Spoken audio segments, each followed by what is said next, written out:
کتنی پر اثر ہوتی ہیں وہ شدتیں جو ہمیں تہجد تک کھینچ لاتی ہیں۔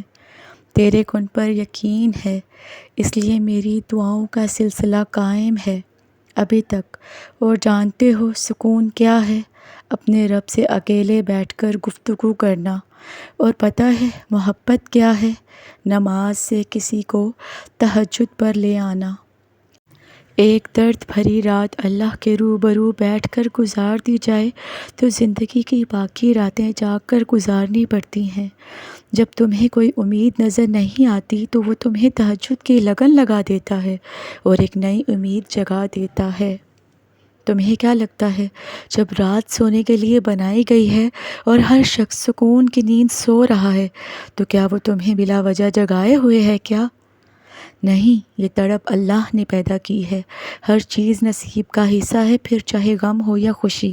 ہم سوچتے ہیں کہ ہم خود اللہ کی جانب جاتے ہیں، نہیں، حالانکہ ہمیں تو اس کی جانب بلایا جاتا ہے۔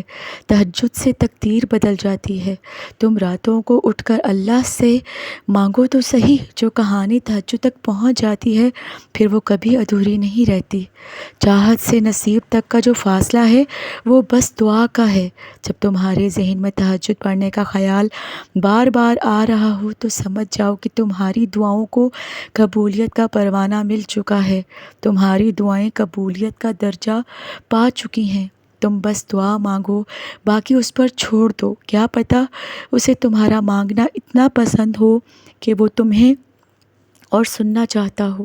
اللہ سے دعا ہے کہ وہ اپنے پیارے حبیب کے صدقے سے تمہاری ہماری سب کی ادھوری دعائیں قبول فرمائے اور کن کو فیکن میں بدل دے۔